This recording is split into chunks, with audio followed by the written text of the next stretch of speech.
ఒక నిర్దిష్టమైన ఆలోచన విధానంతో, ఒక సుదీర్ఘమైన 25 సంవత్సరాల లక్ష్యంతో నేను ఇలా మీ ముందుకు వచ్చాను.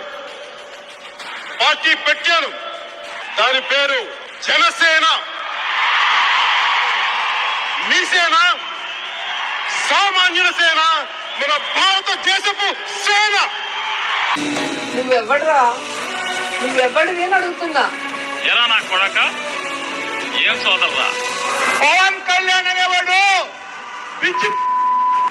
అయ్యా పీకే, నువ్వు ఏమి పీకలేవు.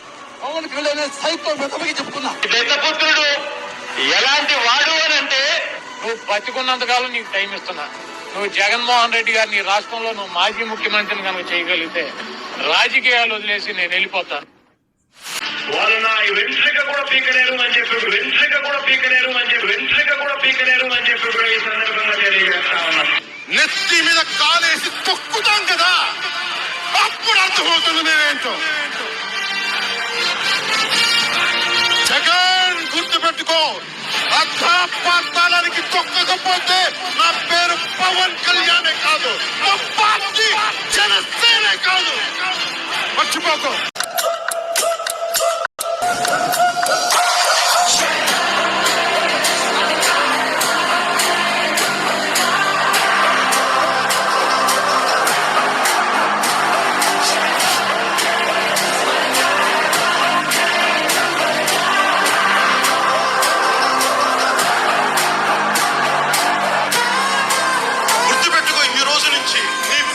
మొదలైంది. నీ క్రిమినల్ సామ్రాజ్యం పూల తొయ్యకపోతే నా పేరు పవన్ కళ్యాణ్.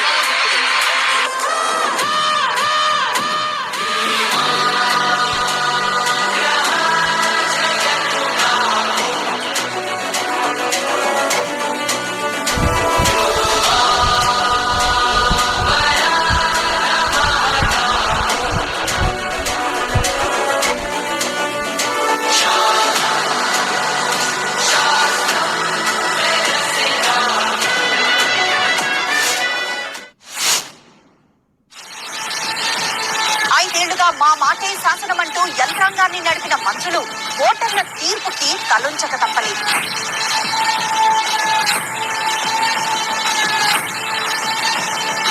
ఏపీలో కూటమి సునామీలా దూసుకొచ్చినటువంటి పరిస్థితులు మనకు కనిపిస్తున్నాయి. ఎగ్జిట్ పోల్స్ అంచనాలని కూడా తలకిందులు చేస్తూ పవన్ పార్టీ విజయం సాధించింది. ఈ ఫ్యూడలిస్టిక్ కోటలు బద్దల కొట్టి కొట్టి కొట్టి వైసీపీని అధపాతాళానికి తొక్కేశాడు.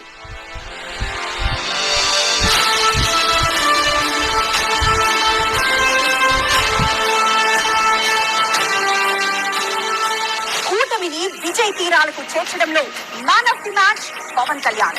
Credit should be given to one man called Pawan Kalyan. And the hero of NDA's victory in Andhra Pradesh is in fact Pawan Kalyan. From 100 crore films to now 100% strike rate in politics. Pawan Kalyan proved to be man of the match after Chandrababu Naidu rose back to power in the state of Andhra Pradesh. This is a case study on how to do alliances. That's where Pawan Kalyan has made the difference. Remember, he's known as the power star, and he's actually adding that extra power to this alliance. భారతదేశంలో 100కి 100% కొట్టామంటే జనసేన. 5 కోట్ల మంది ప్రజల పైన వారి భవిష్యత్తు కోసం పునాది వేయడానికి ఉన్న రోజులు ఇవి, అంతేగాని కక్ష సాధింపుల కోసం కాదు. जो यहाँ दिखता है नहीं पवन, तो पवन नहीं आंधी है.